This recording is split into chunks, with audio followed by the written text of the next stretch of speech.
आज हम लोग एक कहानी पढ़ने जा रहे हैं और चैप्टर का नाम है विद्वान मूर्ख। अब विद्वान भी है और मूर्ख भी है, कैसे है तो चैप्टर को पूरा पढ़ेंगे तो पता चलेगा। किसी समय एक छोटे से नगर में 4 विद्वान ब्राह्मण रहते थे। कितने? 4। वे चारों गहरे मित्र थे। उनमें से पहले 3 मित्र हर तरह के ज्ञान में पारंगत थे। 3 जो था काफी चालाक था, हर एक काम में पारंगत था तथा उनकी विद्वता की कोई सीमा ना थी, मतलब बहुत विद्वान था। किंतु चौथा मित्र उनके जितना विद्वान ना होते हुए व्यवहारिक ज्ञान में सबसे आगे था। लेकिन चौथा जो था विद्वान में थोड़ा सा कम था, लेकिन व्यवहारिक ज्ञान जो होता है, जो अपने जीवन में हम दूसरों के साथ पेश आते हैं, वैसे ज्ञान में, व्यवहारिक ज्ञान में वो सबसे अच्छा था, आगे था। एक दिन चारों मित्र एक स्थान पर बैठे बातें कर रहे थे। पहले मित्र ने कहा, भले ही हम बड़े विद्वान हैं तथा हमारे पास हर तरह का ज्ञान है, किंतु इस छोटे से नगर में हमारी कोई कीमत नहीं है। हम लोग बहुत विद्वान हैं, लेकिन क्या है, हमारी इस विद्वता की इस छोटे से गांव में कोई कीमत नहीं है। यानी कि जब हम कोई अगर बड़े नगर में जाएंगे तो हमारी विद्वता जो है वो काम आएगी। क्यों ना हम पास के देश चले जाएं।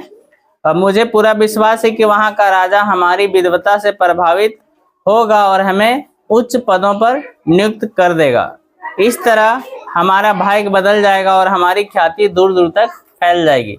उन लोगों के मन में ख्याल आया कि हम लोग दूसरे बड़े नगर में चले जाते हैं, वहां का जो राजा है हमारी विद्वता से प्रभावित होगा और हमें अच्छे पोस्ट में रख लेगा। उसके सभी मित्रों ने उसकी बात को तुरंत मान लिया, मतलब चारों राजी हो गए। उन्होंने अपना भाग्य को सौभाग्य में बदलने के लिए पास के देश में जाने का निर्णय ले लिया। जब वे यात्रा पर जाने की तैयारी कर रहे थे तो पहले तीन मित्रों में से एक ने कहा कि हम अपने चौथे मित्र को अपने साथ ना लेकर चलें तो अच्छा रहेगा। क्योंकि चौथा क्या था, थोड़ा सा कम बुद्धिमान था। तो तीनों मित्र बोला कि अगर चौथा को नहीं लेके चलेंगे तो ज्यादा अच्छा रहेगा, क्योंकि वह हमारे समान विद्वान नहीं है। उसमें केवल उतना ही ज्ञान है जितना कि एक साधारण व्यक्ति में होता है। वह आगे बोला, हम अपनी विद्वता के बल पर जो धन कमाएंगे उसमें से उसे भी बराबर का हिस्सा देना पड़ेगा। मतलब हम लोग जो कमाएंगे वो क्या होगा, चारों में बराबर बांटना पड़ेगा। तो हम कमाएंगे और उसको देना पड़ जाएगा, ऐसा उन लोगों का सोच था। उसमें से सभी बराबर का हिस्सा देना पड़ेगा, इसलिए उसे यहीं छोड़कर जाने में ही भलाई है।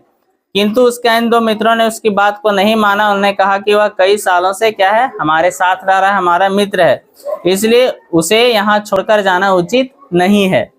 हम साथ साथ उसे भी अपना भाग्य बदलने का पूरा अधिकार है। इस तरह चारों मित्रों का साथ साथ यात्रा पर जाना तय हो गया। चारों विद्वान मित्र यात्रा पर चल पड़े। रास्ते में वे एक घने जंगल से गुजर रहे थे। जंगल में एक स्थान पर मृत सिंह की अस्थियां पड़ी थी। उन्हें देखते ही पहला मित्र उत्सुकतावश बोला, यहाँ हमें अपने ज्ञान एवं विद्वता को परखने का उचित अवसर मिला है, क्यों ना हम इस मृत जीव को पुनः जीवित करने का प्रयास करें। एक शेर जो था वो मरा पड़ा था। अब वो लोग सोच रहा था कि यहाँ पे हमारी विद्वता को परखने का बहुत ही अच्छा अवसर है, इस मृत शेर को हम लोग पुनः जीवित कर दें, जीवित करने का प्रयास करें।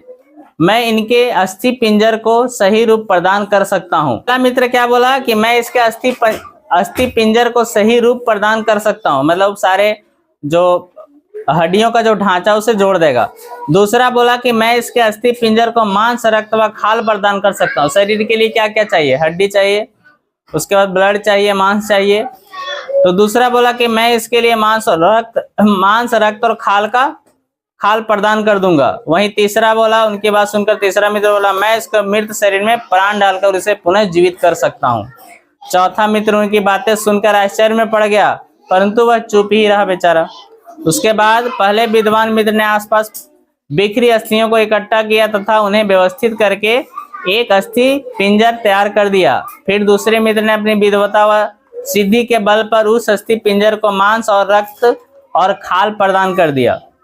अब तीसरे मित्र की बारी थी। वह मृत सिंह को जीवन प्रदान के लिए आगे बढ़ा, परंतु एकाएक चौथा मित्र आ गया और क्या बोला कि मित्र, मृत सिंह को शरीर में प्राण मत डालो, यह एक जंगली सिंह है। क्या है? जंगली सिंह है। अगर यह जीवित हो गया तो क्या करेगा? खा आ जाएगा, है ना। चौथा समझ रहा था, लेकिन तीनों ये लोग नहीं समझ रहे थे। ये लोग समझ रहे थे हम लोग तो विद्वान हैं, हमें तो अपनी विद्वता परखने का अवसर मिला है। अगर यह जीवित हो गया तो सबसे पहले हमारे ऊपर ही झपटेगा और हम सबको मौत के घाट उतार देगा। ये कौन बोला? चौथा मित्र। देखो आगे क्या होता है। उसकी बात सुनकर पहले मित्र ने उसे डांटते हुए कहा, तुम मूर्ख और डरपोक हो, तुम्हारे जैसा आदमी जीवन में कुछ नहीं कर सकता। तुम हमारे ज्ञान एवं सिद्धियों की परीक्षा में बाधा डालने की कोशिश मत करो, पीछे हटो, हम इस शेख को पुनर्जीवित करके ही रहेंगे। उसकी बातें सुनकर चौथा मित्र घबरा गया और बोला, मित्र, मूर्ख मैं नहीं बल्कि तुम तीनों हो, जो अपने ज्ञान एवं सिद्धियों के बल पर अपने लिए स्वयं मृत्यु को निमंत्रण दे रहे हो। अगर तुम्हें मेरी बात नहीं माननी है तो मत मानो, पर इस सिंह को पुनर्जीवित करने से पहले मुझे किसी पेड़ पर चढ़ जाने दो। यह कहकर वह एक पेड़ पर चढ़ गया। उसे पेड़ पर बैठा देखकर तीनों मित्र उसका मजाक उड़ाते हुए उस पर हंसने लगे। उसके बाद तीसरा मित्र आगे बढ़ा और उसने सिंह को पुनर्जीवित कर दिया। कुछ ही पल में सिंह उठ खड़ा हुआ और जोर जोर से दहाड़ने लगा। तभी उसकी दृष्टि उन तीनों विद्वान मित्रों पर पड़ी। वह तुरंत उन पर झपटा और उनके शरीर के टुकड़े टुकड़े कर दिए।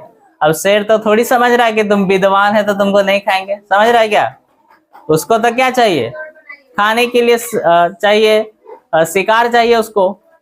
उसको कोई भी शिकार मिल जाएगा क्या करेगा? उसको खा जाएगा। तो चालाक कौन था चारों में से? चौथा या तीनों?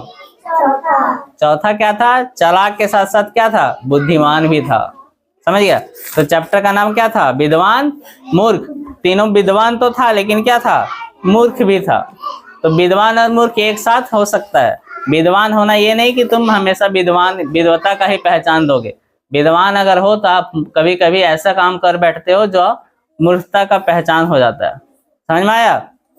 मजा आया? आज के लिए इतना ही। हम लोग फिर पढ़ेंगे कभी मजेदार दूसरा स्टोरी।